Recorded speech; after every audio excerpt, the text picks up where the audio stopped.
Hello and welcome to another episode of Sticky's Situation. I'm back up here at the land today, and today I'm going to do something that I needed to do for a long time on my sawmill.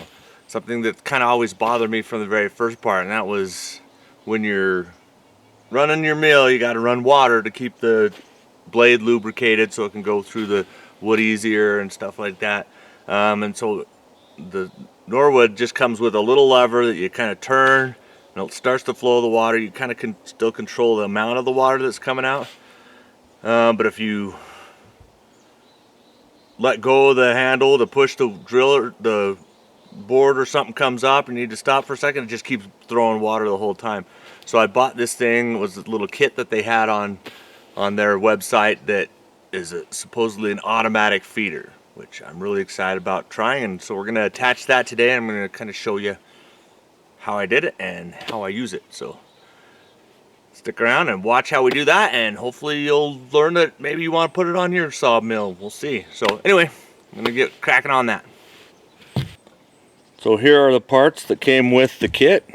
There's the two pieces of angle iron that bolt into your machine. Throttle cable, some more hose. Not sure if that's the thing that'll push on the, feels like that's a spring load to clamp off your water, and then of course the bolts. So we're gonna see how well this works, see if it was worth the time and effort and the cost.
Alright, so that one just attached under there, has bolts built into the top rail, so it just connects to itself.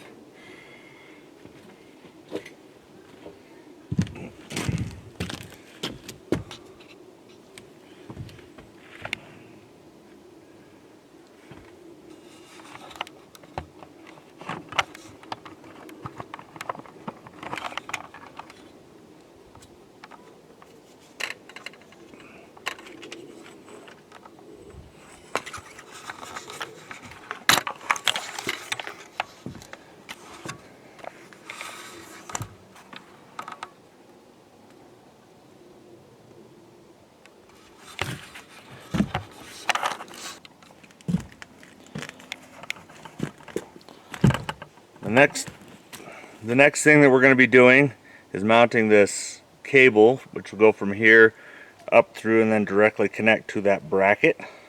So pull that apart. And this is a fairly easy clamp on. You have to, of course, separate that.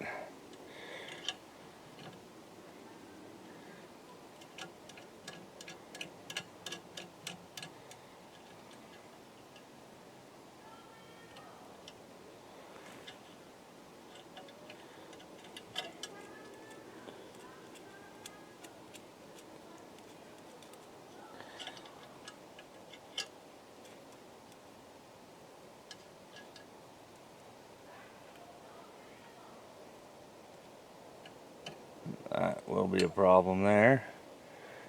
That's a bigger hole.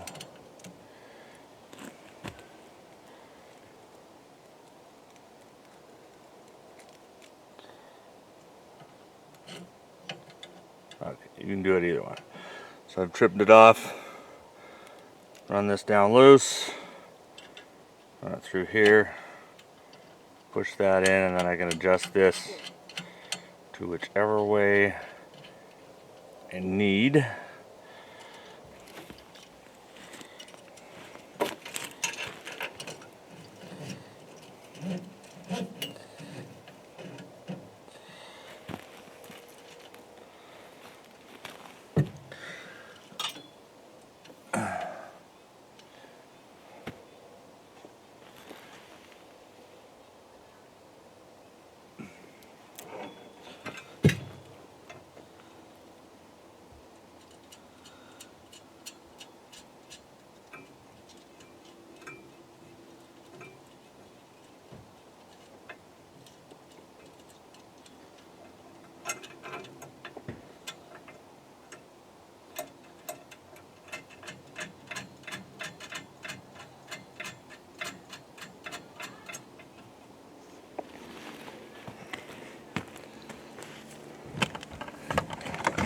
That one just mounted. Let's see if I can show it to you good. Down in under there. Do that.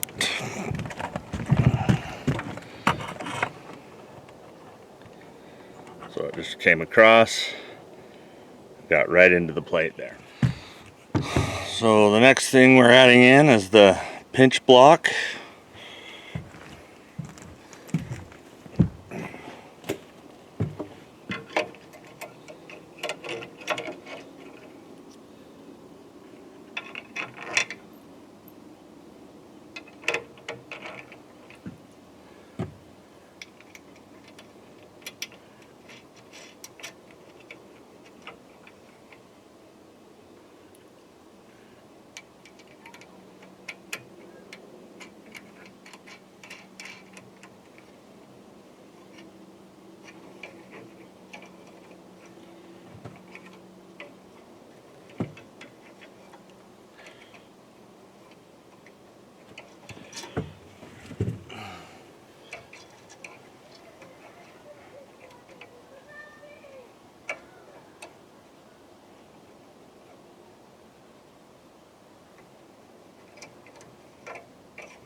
Alright, so the next thing that I have to do is remove this old hose, because apparently it's a little bit shorter, and replace it with this one that's a little bit longer.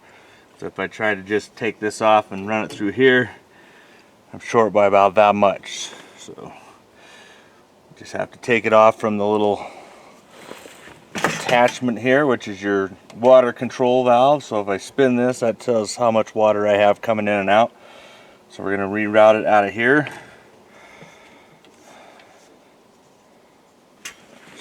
run this one up through here for now.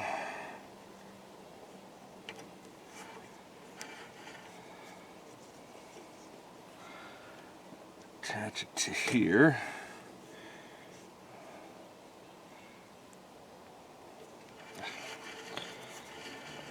That's the second hole.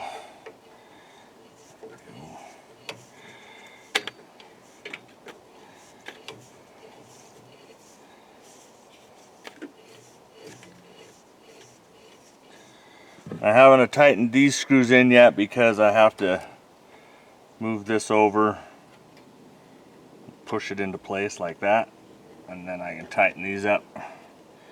So when I installed it, I didn't have those in tight.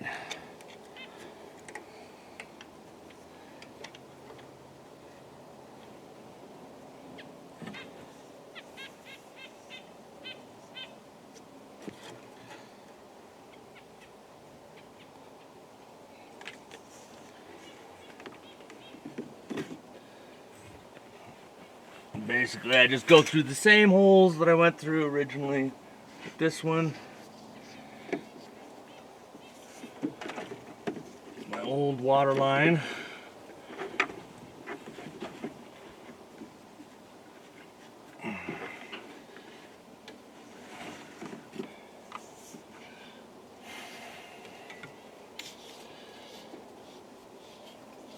And I have to reattach this grommet onto here, because this is the anti-vibration plug which goes up to the machine part.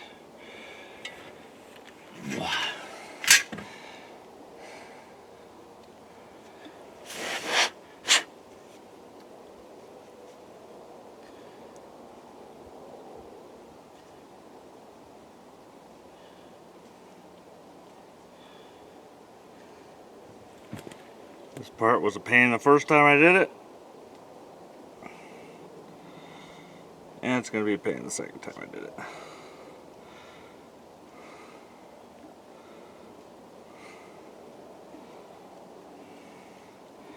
Just have to use a corkscrew technique enough until it gets through there.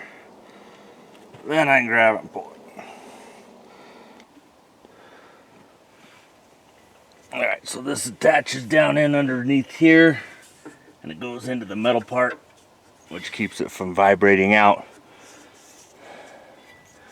And this one I simply pull off, clean it up, and stick it back in. I don't generally like having this much hose hanging down, so I pull it up to make it as close in there as I can get. Otherwise it catches on logs and pops itself out.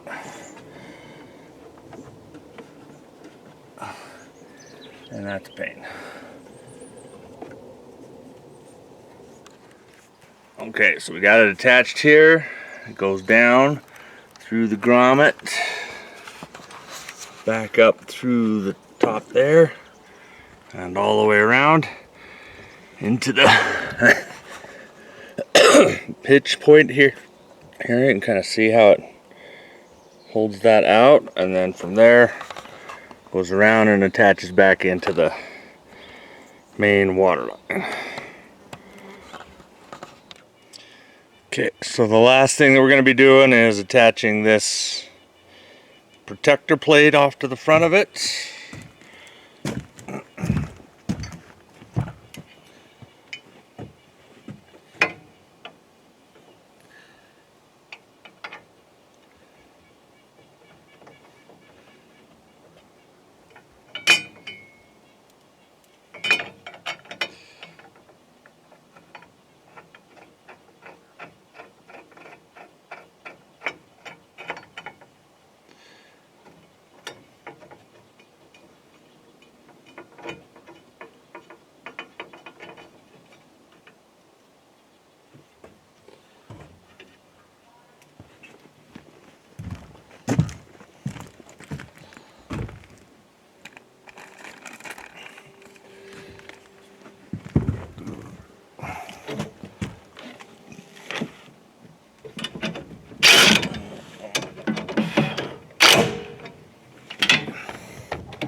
tighten up all the other loose ends, like that bolt over there. The cable parts. So that we don't have vibration slip.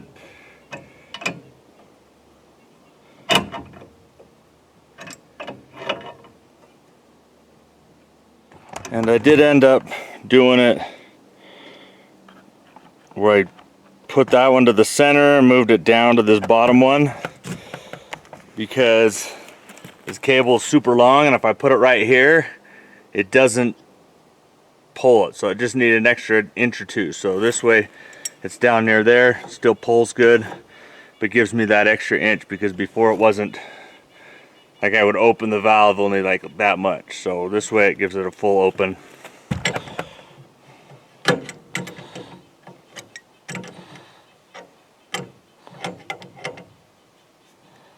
So we'll tighten that one in.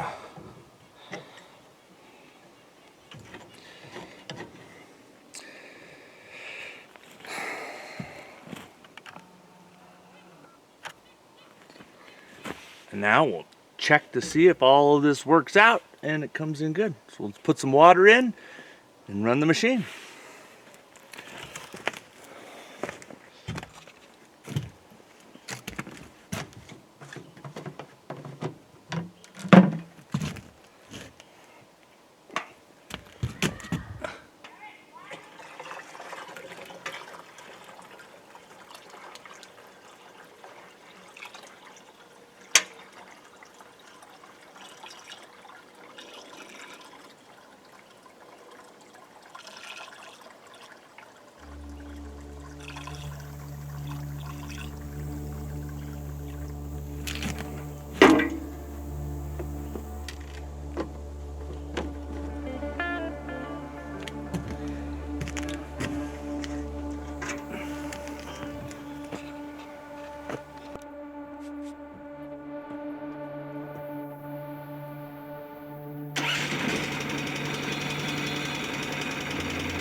Okay, the problem I'm having with this setup is this part's so loose.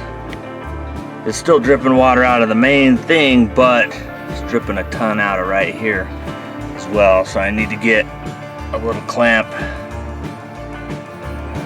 I'm showing you. You can't see. So I need to get a little clamp and put it right here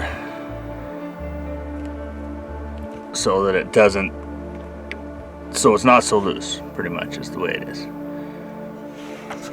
Alright, so my thoughts overall on the automated lubrication system is it's nice because normally when I'm pushing it down there I get to the end and I forget to shut it off, and then I'm just dripping a huge puddle down there at the bottom.